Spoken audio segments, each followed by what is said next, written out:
assunto que tem dominado o noticiário, as rodas de conversa, aí nas últimas semanas, é a reforma trabalhista no Brasil. E não é para menos, são mais de 70 anos da consolidação das leis do trabalho, da CLT, e essa é a primeira grande reforma. O que muda? O que muda para empregados, empregadores, direitos, deveres? Para saber algumas coisas sobre isso, eu converso hoje com a Priscila, a doutora Priscila Jaronski, que está aqui com a gente, que é especialista nessa área de trabalho. Priscila, prazer te receber. Imagine, o prazer é todo meu, agradeço bastante. É muito importante a gente estar divulgando aí a posição dessa nova reforma trabalhista, que é um assunto que, como você disse, está tão em voga mesmo. Priscila, no começo aí, o que marcou muito a discussão e a votação dessa reforma foi muito mais diferenças ideológicas do que técnicas jurídicas, né? Exatamente. A gente teve aí uma tramitação que foi muito discutida. Então, a reforma ela foi acompanhada pelas pessoas, né? A mídia estava muito em cima. E a tramitação dela foi muito discutida, né? Tanto que a gente teve alguns problemas de colocar como urgência de pauta. Então, nós não temos apenas questões jurídicas inerentes a esse assunto aí, nós temos outras questões também de legislativa e a parte social, a parte jurídica toda que está sendo aí afetada por essa reforma, né? E hoje me parece que o Brasil todo está muito dividido em direita e esquerda, né? E aí a gente, pelo menos assim, uma coisa que eu vi muito, grosso modo, a direita toda defendendo a reforma, dá a impressão assim que você criou um abismo entre patrões e empregados, patrões defendendo, empregados contra, né, esquerda contra, porque ia tirar direitos e aumentar deveres e tal. Em linhas gerais, num resumo geral, essa discussão ideológica, qual é o fundamento dela? Como se você pudesse dividir capital do trabalho, né? É impossível. Realmente, essa discussão ideológica, ela foi montada e ela foi colocada quase como uma ideia engessada e formada de que a reforma trabalhista para a direita era vista com bons olhos e como uma situação até necessária, né? Que garantiria a empregabilidade, investimentos externos no país, e realmente iria dar esse fôlego no mercado externo e interno, né, do país, e pela esquerda visto como uma retirada de direitos trabalhistas. Mas a gente tem que ver com cautela, porque não é nem de um jeito e nem do outro. Visto do lado do empregado, não há uma retirada de direitos trabalhistas, porque o que está na Constituição continua sendo garantido. Nós temos algumas alterações, uma grande flexibilização, para que a gente modernize a legislação de acordo com a modernização da relação capital-trabalho.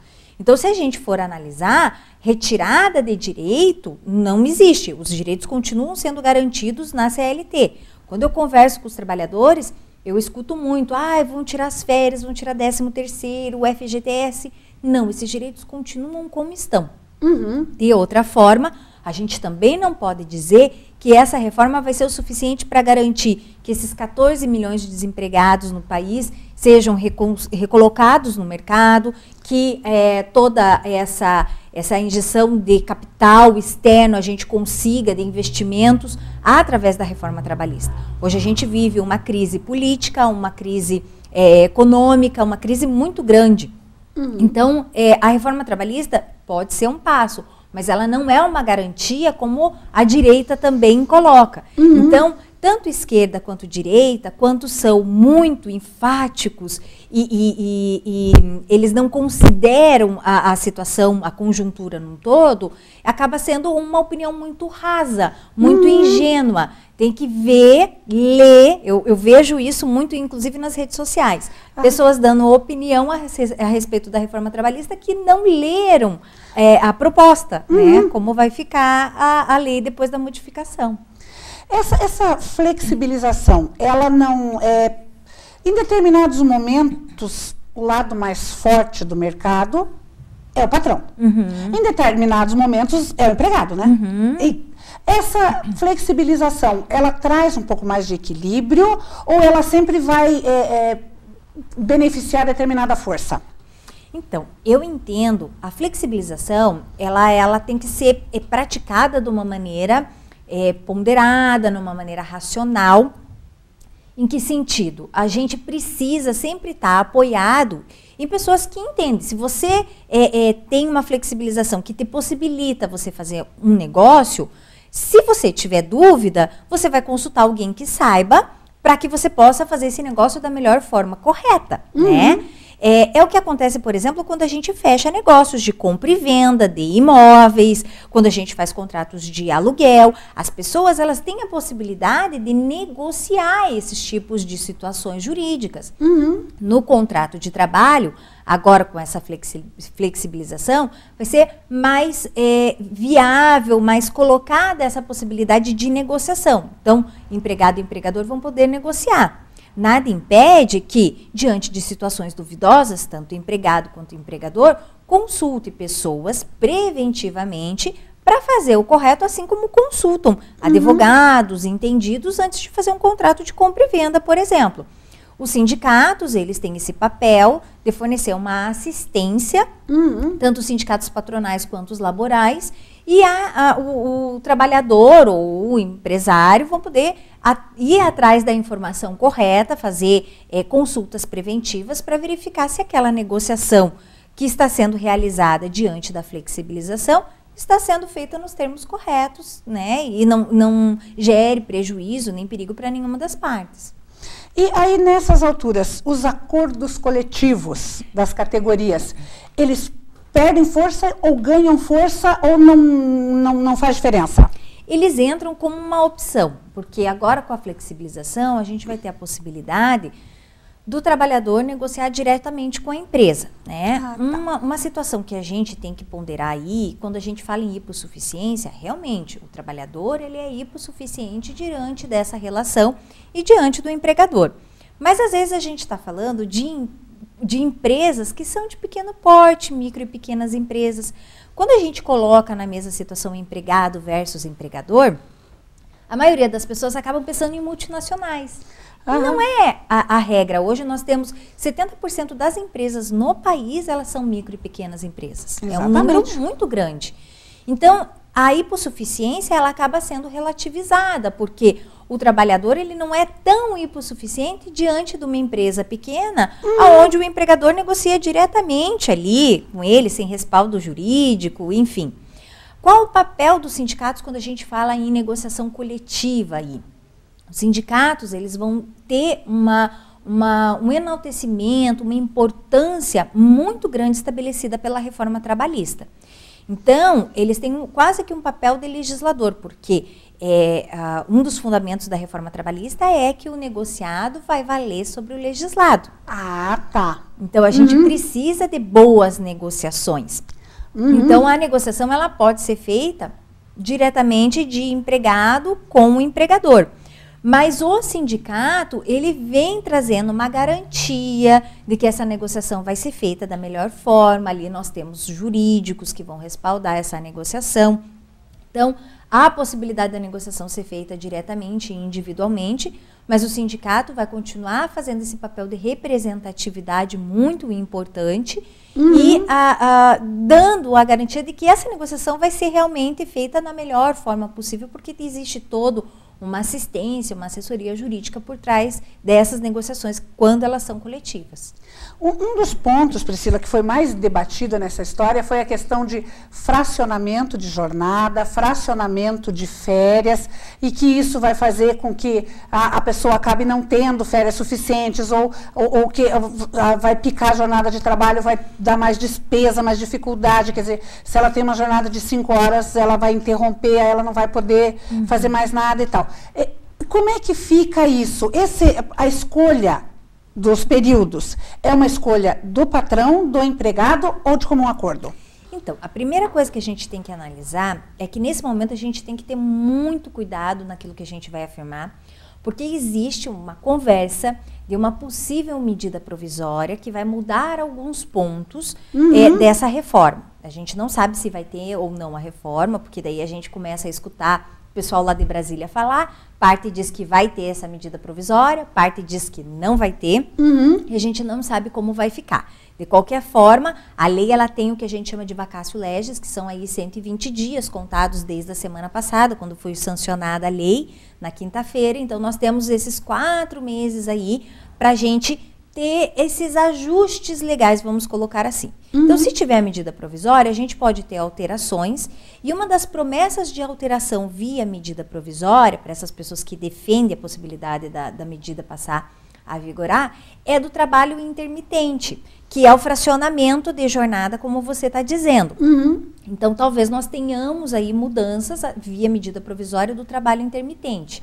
Esse trabalho intermitente, da forma que ele está na lei hoje, na reforma, ele seria recepcionado, você podendo ter intervalos entre a jornada trabalhada e espaços maiores, né, de intervalos entre a jornada e outra. Tem toda uma situação própria, onde vai ser feita uma contagem ali do tempo trabalhado, com a remuneração de todos os direitos, 10º, férias, mas a lei ela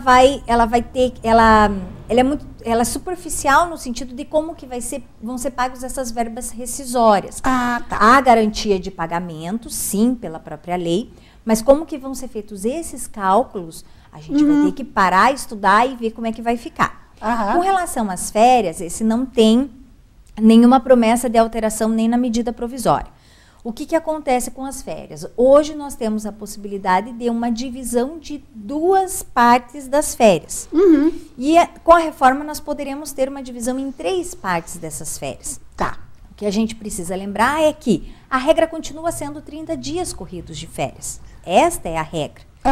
E o trabalhador, quando quiser fracionar, ele vai fazer o pedido de fracionamento, que pode ser em até 3 vezes. Né? Então, a regra, até o pensamento de garantir uma readaptação da energia do trabalhador, uma retomada dessa força pelo descanso de 30 dias, a regra continua sendo umas férias corridas de 30 dias. E como exceção, o parcelamento, que agora em vez de 2 pode ser em 3 vezes, mas desde que seja a vontade do trabalhador. Então é uma prerrogativa dele pedir, não é que o patrão vai fracionar e dividir essas férias dele. Exatamente. Existe procedimento para que o trabalhador faça esse pedido de parcelamento. Então, a própria lei coloca como que é o prazo de se fazer isso, tem que ser na forma escrita. Então, o que as pessoas pensam, que muitas pessoas vêm me questionando, é que o empregador vai chegar e falar, você vai dividir em 3 vezes. Não é assim, a regra continua sendo 30 dias, mas a gente percebe que o trabalhador, ele tem muito interesse em parcelamento de férias, para não tirar tudo de uma vez só. Ele pode tirar um pedacinho das férias para fazer uma viagem, depois para aproveitar as férias escolares do filho, às vezes até para receber aquele 1/3 e pagar as suas contas. Então, o parcelamento tem sido visto pelo trabalhador com bons olhos. Um lado muito positivo é que até então a gente tinha um parcelamento só possível para os maiores de 18 anos, maiores de 18 anos e menores de 50 anos. Agora, a lei permite o parcelamento, inclusive, para os menores de 18 anos e também para os maiores de 50. E se o empregado quiser, ele ainda pode ir com aquele velho recurso de vender os 10 dias, que esse abono as pessoas... O abono continua da forma como sempre esteve a venda dos 10 dias.